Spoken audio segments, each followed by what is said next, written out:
አንደበት ፖድካስት። በሀገር ቤት ልቦ የሚያርፍበት ቤት ይፈልጋሉ?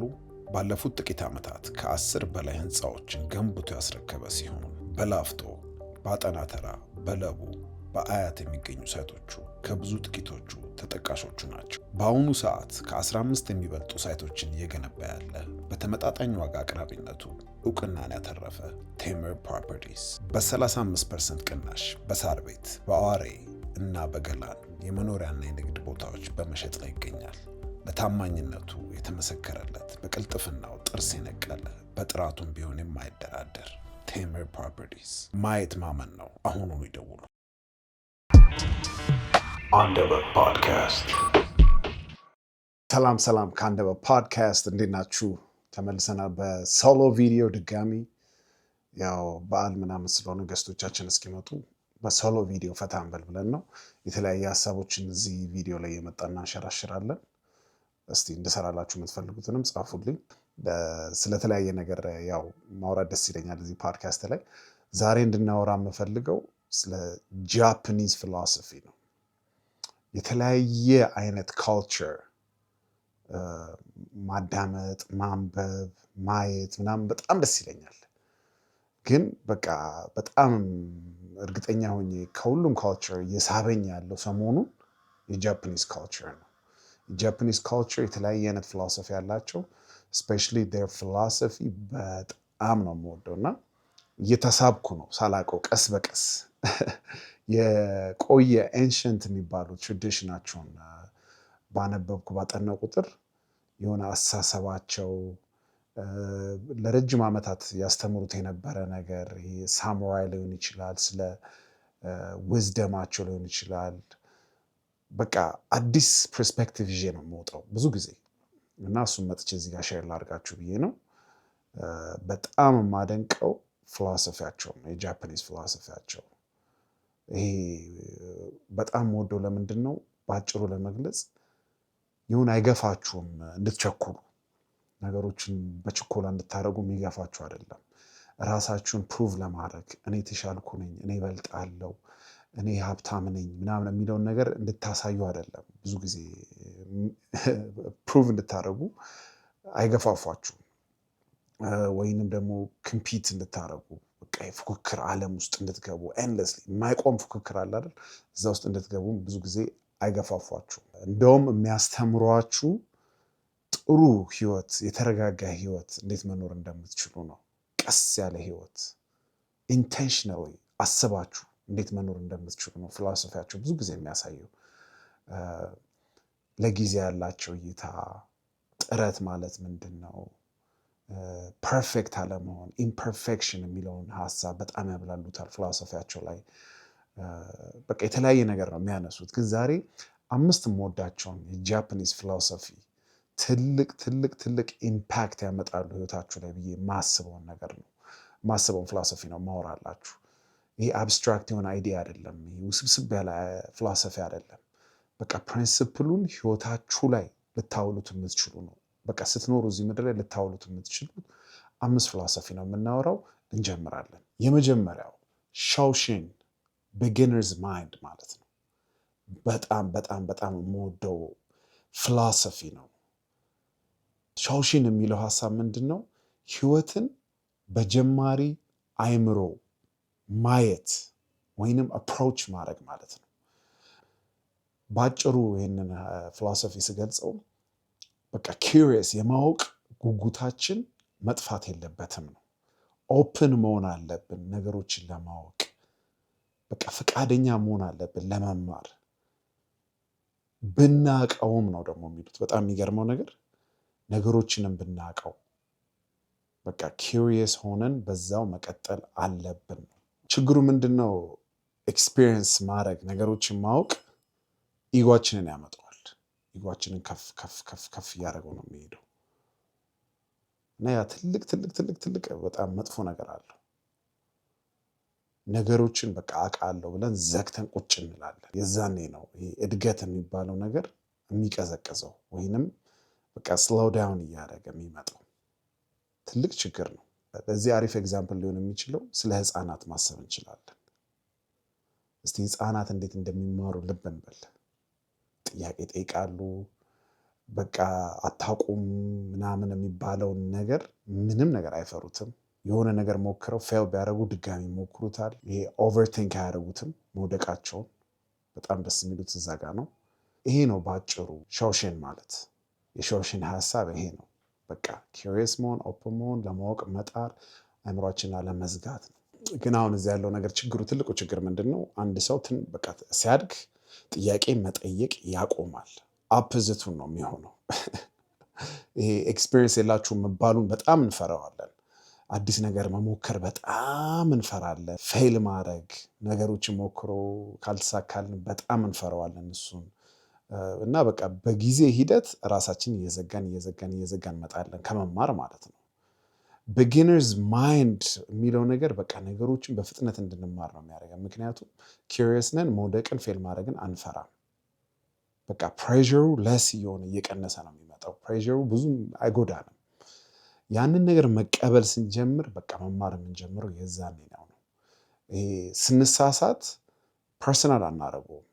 በቃ ማንም ሰው ይሳሳታል ነው የሚባለው። እንደ ፊድባክ ነው የምናየው።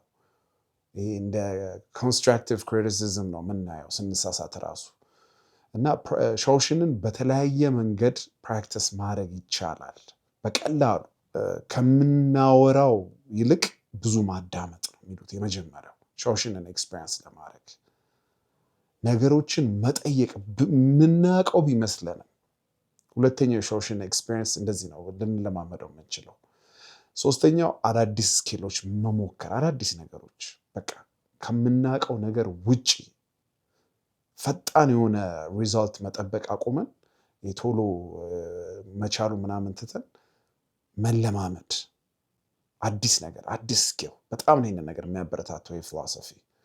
በቃ እነዚህ ነገሮችን ካደረግን ሾውሽንን በደንብ ኤክስፔሪንስ ልናደርገው እንችላለን። በጣም እዚህ ጋር መሰመር ያለበት ሾውሽን ደጋግመው የሚያወሩት ነገር ምንድን ነው? ሁሌ ልክ መሆንን በቃ ማስወገድ አለብን። ሁሌ ልክ ልንሆን አንችልም። ቢጊነርስ ማይንድ ማለት ሾውሽን ማለት ይሄ ነው። መማር ፈቃደኛ እስከሆነን ድረስ ሁሌ እየተማረን ነው። growth stays possible as long as you stay teachable ነው የሚሉት። እና በጣም ወደው የመጀመሪያው የጃፓኒዝ ፊሎሶፊ ነው ሾውሽን፣ ቢጊነርስ ማይንድ። ኦኬ፣ ሁለተኛው ካይዘን ይባላል። continuous improvement ማለት ነው። ካይዘንን በቀላሉ ለመግለጽ መሻሻል ቀስ በቀስ እያለን ማለት ነው፣ ሳንቸኩል ትንሿ ላይ ስንጨምር የሚል አይነት ፊሎሶፊ ነው። getting better little by little ነው። ቀስ በቀስ ሳንቸኩል ትልቅ ነገር ከማሯሯጥ ወይንም በቃ ትልቅ ለውጥ በአንዴ ለማምጣት ከመጣር ፊሎሶፊ የሚለው ፎከስ ኦን ስሞል ዴይሊ ኢምፕሩቭመንት፣ በየቀኑ የምናደርጋቸው ትናንሽ ነገሮች ተደማምረው ነው ለውጥ የሚያመጡት። በጣም ቀላል ሀሳብ ነው። ትናንሽ ፕሮግረሶች ደጋግመን ስናደርጋቸው ትልቅ ለውጥ ያመጣሉ። በቃ ምንም ይሄ ውስብስብ ነገር አይደለም። ካይዘን የሚሉት ይህንን ነው፣ ግን በጣም ፕራክቲስ ያደርጉታል። ፊሎሶፊው ቀላል ሊመስል ይችላል፣ ግን በጣም የሚሰራ ነገር ነው። ብዙ ሰዎች ፌል የሚያደርጉት ምንድን ነው? በአንዴ ለመቀየር ስለሚሞክሩ ነው። እንደዛ ግን አይሰራም። ይሄ ትላልቅ ሩቲን ነው የሚጀምሩት። በአንዴ ለውጥ ይጠብቃሉ። የዛኔ በርናውት ያደርጋሉ፣ በቃ ወይ ያቆማሉ። ምክንያቱም ለውጥ የሚፈልጉት ትልቅ ነገር ነው። ካይዘን ግን የሚለው የሰው ልጅ ተፈጥሮ እንደዛ አይደለም የሚሰራው። ለማደግ ቀስ በቀስ ነው፣ ስሎውሊ፣ ቀስ እያለ በመድገም ነገም ከነገ ወዲያም በመድገም በጣም ትዕግስት ያስፈልገዋል። በዛ ላይ ይሉናል። ለምሳሌ ፊትነስን ልናነሳ እንችላለን። አንድ ሰው ፊትነስ ጀርኒው ላይ ሰውነቱን ለማስተካከል ቢፈልግ 6 ቀን ሄዶ ጂም ኤክሰርሳይዝ በማድረግ ፋንታ 2 ቀን ያደርጋል ማለት ነው። ሲጀምር ገና ጀማሪ ነው። 6 ቀኑን ካልሄድኩኝ ቢል በጣም በርናውት ነው የሚያደርገው። በእርግጠኝነት ነው የምነግራችሁ ከኤክስፒሪየንስ። ግን 2 ቀን ቢሄድ በሳምንት ኦኬ፣ ከዛ ሾዋፕ እያደረገ ነው፣ እየሄደ ነው። ፐርፌክት ግን አይደለም። ከተወሰነ ሳምንት በኋላ 1 ቀን ይጨምርበታል። 2 ቀን የሆነው ኖርማል ስለሚሆንበት 3 ቀን ያደርገዋል። የዛኔ በቃ ሀቢቱ እየጨመረ ይመጣና 6 ቀን መስራት ይጀምራል ማለት ነው። በአንዴ ግን 6 ቀን ሄጄ ድብልቅ ያለ ወርክአውት ለስራ ቢል አይሆንም። ቀስ በቀስ ነው።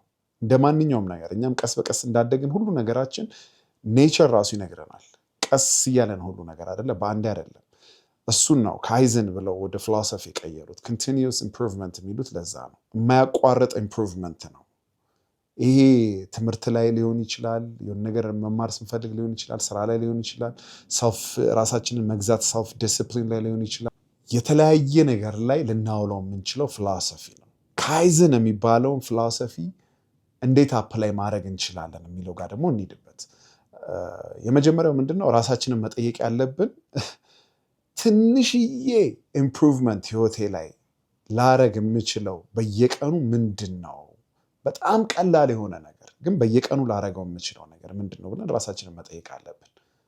እርግጠኛ ነን ሁላችንም እናገኘዋለን ያንን ነገር ደግመን ደጋግመን ዛሬም ከነገ ወዲያ መደጋገም ነው። ቀላል ካንሰፕት ፊሎሶፊ ሊመስል ይችላል፣ ግን በጣም አፕላይ ካደረግነው ህይወት የሚቀየር ነው። መደጋገም አለብን። ከዛ በኋላ ነው ይሄ ማለት ካይዘን ነው። ልብ ብለን እናስብና ቁጭ ብለን ትንሽ ነገር ላረግ የምችለው ምንድን ነው? አንድ ሰው ጸሐፊ ከሆነ በቃ 2 ላይን ይጻፍ፣ 3 ላይን ይጻፍ። ይሄ ኖርማል እየሆነበት ሲመጣ በቃ 2 ፔጅ 3 ፔጅ እያለ በቃ መጻፍ ይችላል ነው። ካይዘን የሚለው ነገር ህይወታችን ላይ ከተገበርነው ህይወት የሚቀይር ፊሎሶፊ ነው። ኮንቲኒዩስ ለርኒንግ ማለት ይሄ ነው። ካይዘን በጣም ወደው የጃፓኒስ ሁለተኛ ፊሎሶፊ ነው። ኦኬ፣ የጃፓኒስ ፊሎሶፊ 3ኛው ላይ ነን። ኢኪጋይ። ኢኪጋይ ዩ ሪዝን ፎር ቢንግ ይሉታል በእንግሊዝኛው። ምን ማለት ነው? የመኖር ትርጉም አይነት ነገር ነው ኢኪጋይ። ኢኪጋይ ጧት የምንነሳበት ምክንያት ነው። ጧት ስንነሳ በቃ ይህንን ነገር በማድረጌ ደስተኛ ነኝ፣ አም ግሬትፉል የምንለው ሀሳብ ነው። የጃፓኒዝ አስተሳሰብ ነው። ኢኪጋይ ኢንተርሴክሽን አለው። 4 ነገሮች ሲገናኙ ነው ግጥም ሲሉ ኢኪጋይ የሚመጣው። እንሂድበት። ለምሳሌ በጣም ደስ እያለን የምንሰራው ነገር በቃ አንደኛው እሱ ነው። ሁለተኛው በጣም ጎበዝ የሆነው ነገር። 3ኛው ይሄ ዓለም ያስፈልገዋል የምንለው ነገር። 4ኛው ፋይናንሽሊ ሊጠቅመን ይችላል የምንለው ነገር። እነዚህ 4 ነገሮች ሲገጣጠሙ ኢኪጋይ ይመጣል ማለት ነው። በኤግዛምፕል እንሄድበታለን። አንድ ሰው ለምሳሌ መጽሐፍ ሊወድ ይችላል። መጀመሪያ ያው በቃ ጥሩ ነው ሲጽፍ፣ ጎበዝ ነው፣ ጎበዝ ጸሐፊ ነው። ግን በመድገም በመደጋገም በቃ ከጊዜ በኋላ ችሎታው እየጨመረ ይመጣል። የዛኔ በቃ በመጽሐፍ አሪፍ የሚባል አይዲያ ሀሳቡን ለዓለም ማበርከት ይጀምራል ማለት ነው። ስኪልፉል አይዲያስ፣ ዩዝፉል አይዲያስ ለዓለም ሼር ማድረግ ይጀምራል ማለት ነው። ዓለም ከኛ መማር ይጀምራል። ሼር በምናደርገው ነገር መጀመሪያ አንችልም ነበረ፣ ፕራክቲስ አደረግን፣ ከዛ አሪፍ ሆንን። ከዛ ከኛ ከምንሰራው ስራ ዓለም እየተጠቀመ ነው። የዛኔ በቃ ሶርስ ኦፍ ኢንካም ለእኛ ብር ማምጣት ይጀምራል ማለት ነው። ኢኪጋይ ማለት ይሄ ነው። በናቹራል መንገድ ሲሄድ ማለት ነው። ቅድም እንዳልኳቸው ስቴፖች ሲሄዱ ማለት ነው።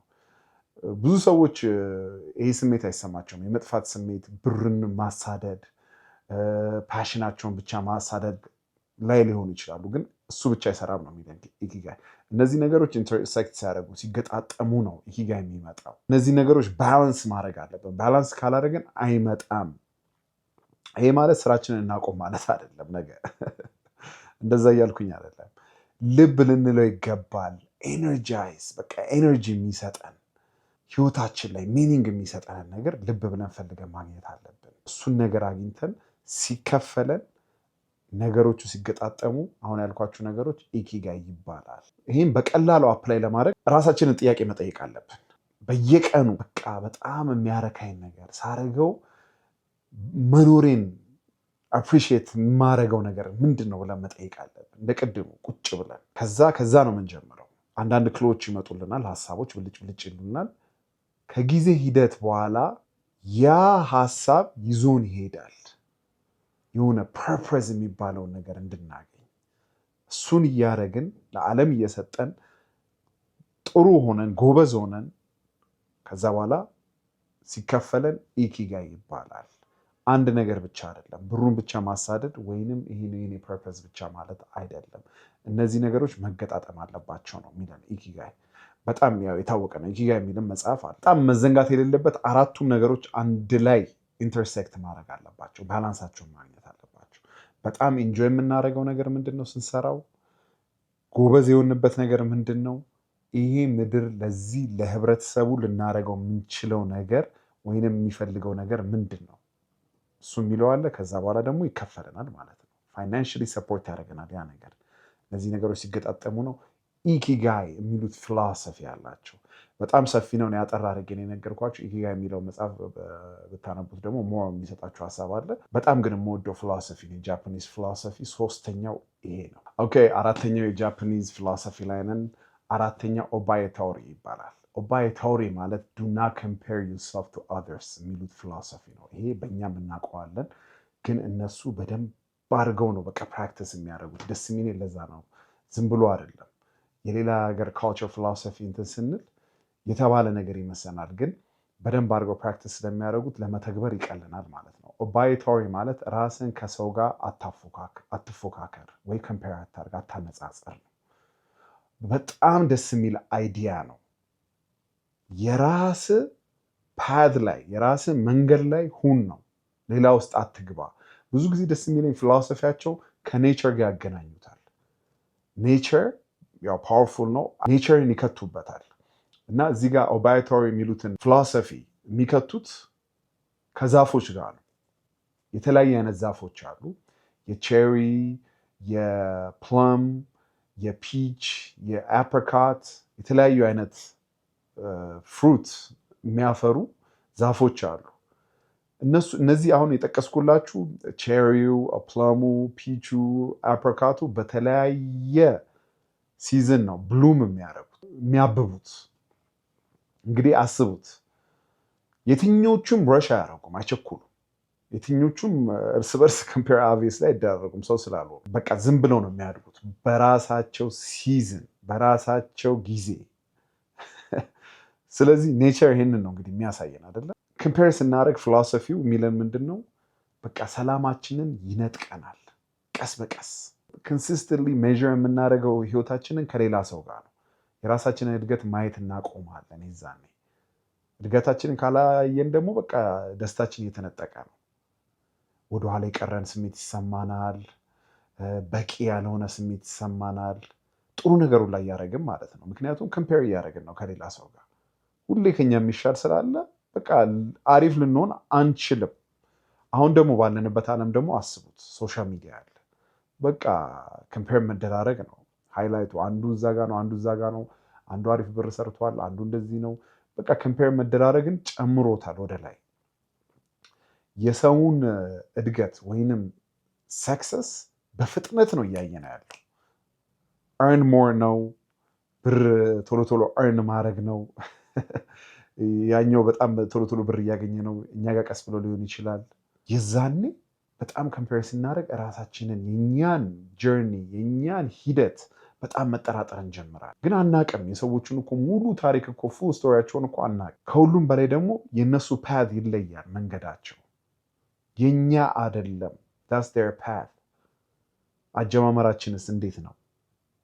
በጣም ብዙ ብዙ ብዙ ነገር ነው የሚያመጣው ኮምፔር ማድረግ። ኦባያቶሪ ደጋግሞ የሚነግረው በቃ ራስህን ከሰው ጋር አታፎካከር፣ አታነጻጽር፣ ኮምፔር አታርግ ነው። በተቻለ መጠን ወደ ራስህ ፎከስ አድርግ። ኦባያቶሪን እንዴት አፕላይ ልናደርገው እንችላለን የሚለው ነው ዋናው። ካንሰፕቱን ብቻ ማወቁ ምንም ዋጋ የለውም። እንዴት አፕላይ እናድርገው ነው። በቃ የእኛን የራሳችንን ፕሮግረስ፣ እድገት፣ ለውጥ ማየት ያለብን የሌላውን ትተን። በጣም ከባድ ነው በሶሻል ሚዲያ ዓለም። ወይ ሶሻል ሚዲያ ማቆም ነው፣ አለበለዚያ ኮንሲስተንትሊ ነው የኔ የተሻለ ላይፍ ነው እያሉ ሰው የሚሰጠን። በተቻለ መጠን መቀነስ መቻል አለብን። የራሳችንን ህይወት ማየት አለብን። ከዛም በላይ ራሳችንን መጠየቅ አለብን። እስካሁን ካያችሁት ሁሉ ነው ፊሎሶፊ እንዴት ራሳችንን መጠየቅ እንዳለብን ነው እያወራ ያለሁት። እዚህ ጋር ደግሞ ራሳችንን መጠየቅ ያለብን ካለፈው ወር ካለፈው ዓመት ምን ያህል የኔ ህይወት ያሁኑ ተሻሽሏል። አንድ ካስፈለገ ማነጻጸር ከራሳችሁ ጋር ነው ራሳችሁ ማነጻጸር ያለባችሁ ነው የሚለን። ኦባያቶሪ ይባላል ፊሎሶፊያቸው። አራተኛው የምወደው ይሄኛው ነው። አምስተኛው በጣም የምወደው ሊገርማችሁ ይችላል። አምስተኛ እንዴት አደረከው ብላችሁ ዋቢ ሳቢ፣ ብዙዎቻችሁ ታውቁታላችሁ ፊልም ላይም ስላለ ማለት ነው። embracing imperfection ነው የሚባለው። ኢምፐርፌክት የሆኑ ነገሮች፣ ፐርፌክት ያልሆኑ ነገሮች፣ በቃ ትክክል ያልሆኑ ነገሮች እነሱን መውደድ ወይንም ማድነቅ ወይንም መቀበል በደንብ ይገልጸዋል ኢምብሬሲንግ የሚለውን ነገር።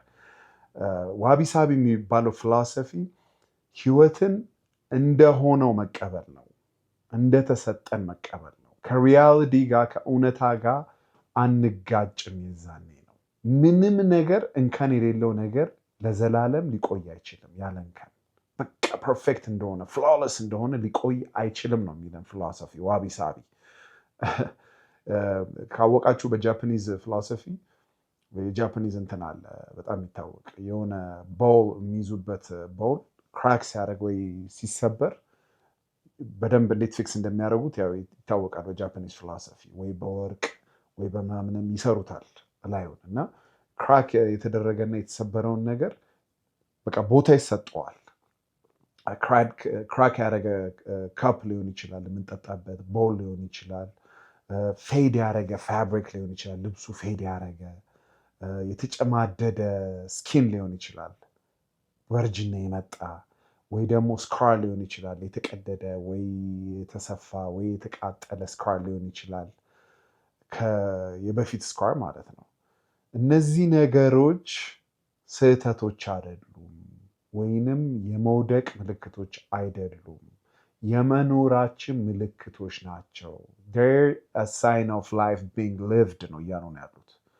እነዚህ ነገሮች በጣም የሚወደዱ ነገሮች ናቸው ነው ዋቢ ሳቢ። ኤምብሬስ ልንቀበላቸው ይገባል ነው። ስካራችንን በህይወት የሚመጣ በመኖር በእርጅና የሚመጡት ነገሮች እንቀበላቸው። እውነታው ያ ነው። ስንቀበለውም ያምርብናል። እውነታውን ሪዚስት አናርገው፣ አንታገለው። በጣም ደስ የሚል ፊሎሶፊ አይደለም? የሆነ ፐርፌክት የሆነ ፕላን ሊኖረው ይችላል አንድ ሰው፣ ወይ ፐርፌክት ታይሚንግ ሊጠብቅ ይችላል። ጊዜው ፐርፌክት የሆነ ፕላኑ ፐርፌክት የሆነ እቅዱ ቪዥኑ ፐርፌክት የሆነ ሊሆን ይችላል። ህይወት ግን ሁሌ ከዛ ጋር ሊተባበረን አይችልም። እንደዛ ሊሆን አይችልም። ሳይሆን ሲቀር በቃ በጣም መበሳጨት፣ ፍርስትሬት መሆን፣ ኤንግዛይቲው፣ ዲፕሬሽን ውስጥ መግባት ምናምን የሚመጣው የዛኔው። ዋቢ ሳቢ የሚያስተምረን ሰላም የሚመጣው ሁሉን ነገር ለመጠገንና ፐርፌክት ለማድረግ በመሞከር አይደለም፣ ነገሮችን በመቀበል ነው። ኢምፐርፌክት የሆኑትን ነገሮች፣ ትክክል ያልሆኑትን ነገሮች በመቀበል የዛኔ ነው በቃ ኤግዚስተንስ የሚባለው መኖር የሚባለው ምናጣጥመው ነው የሚሉ። እነዚህ ነገሮች መቀበል ስንጀምር በቃ ህይወታችን ይቀየራል ነው። ነገሮች ይሰበራሉ፣ ያቀድነው ነገር ይቀየራል። አንዳንዴ በቃ ምንም ያልጠበቅነው ነገር ህይወታችን ላይ ክስተት ሊፈጠር ይችላል። እነሱን እውነታዎች መዋጋት፣ ከሪያሊቲ ጋር ከእውነት ጋር ግብግብ መያዝ አያዋጣም። ዳስ ዋቢ ሳቢ። መታገል መጣላት ስታቆም ህይወት እየቀለለህና ሰላማዊ እየሆነ ይመጣል። ተቀበለው። ያመጣውን መቀበል ነው። በስፒሪቹዋል እንትንም አለ አይደለ? ዋቢ ሳቢን ለመኖር ምን ማድረግ አለብን? ነገሮችን ፐርፌክት ሳይሆኑ አክት ማድረግ ነው። ዋቢ ሳቢ በጣም ፕሬች የሚያደርገው ፐርፌክት ሊመጣ አይችልም። ፐርፌክሽን አትጠብቅ። ፐርፌክሽኒስት የሆነ ሰው ዋቢ ሳቢ ፊሎሶፊን እየተከተለ አይደለም። ነገሮች ኢምፐርፌክት እንደሆኑ ሞክር፣ አድርግ ነው። የዛኔ እድገትን አፕሪሺየት እያደረክ ትመጣለህ። ነገሮችን ፐርፌክት ባይሆኑ ቢሳሳቱ፣ ሜሲም ቢሆኑ ህይወትን ፍቀድላት ያላለቀች እንደሆነች። አንፊኒሽድ ላይፍ ነው ያለ ነው። ዋቢ ሳቢ ማለት ይሄ ነው። እንግዲህ 5 የምወዳቸው የጃፓኒዝ ፊሎሶፊዎች አውርተንባቸዋል። ዋናው ግን ፊሎሶፊውን ማወቅ አይደለም። ስለ ፊሎሶፊ የተለያዩ አይነት ፊሎሶፈሮች አሉ። አንዳንዶቹ የሚኖሩት አሉ ፊሎሶፊውን፣ አንዳንዶቹ ደግሞ ዝም ብለው በቲዮሪ ፊሎሶፈር የሚባሉ አሉ። እና የሚኖሩት ነው መሆን ያለብን። እነዚህ 5 ቀላል የሚመስሉ ፊሎሶፊዎች፣ የጃፓኒዝ ፊሎሶፊዎች ህይወታችን ላይ ከተገበርናቸው በጣም ነው ህይወት የሚቀይሩት። እኔ በጣም ነው የምወዳቸው። እና ወደ አክሽን ወደ ማድረጉ እናተኩር። ምን ማለት ነው የሚለውን ማወቅ ሳይሆን ኢንቴሌክቹዋል መሆን ነው የሚያደርገን። ህይወታችንን አይቀይረውም አውቆ ዝም ማለት። ማድረግ ላይ ፎከስ ግን እናድርግ። እነዚህን ፖይንቶች ይዘናቸው አምስቱንም ለመተግበር እንሞክር። በጣም ቀላል ስለሆኑ ህይወታችን ላይ ለመተግበር ያን ያህልም ለማስታወስ ከባድ አይደሉም። አክሽን እንውሰድ። የዛኔ ነው ህይወታችን የሚቀየረው። ማወቅ ብቻ አይደለም። እዚህ ድረስ ስላያችሁት በጣም አመሰግናለሁ። ሰብስክራይብ ማድረግ አትርሱ። ቴንክ ዩ። አንደበት ፖድካስት zen mode. Peace. Andavat Podcast.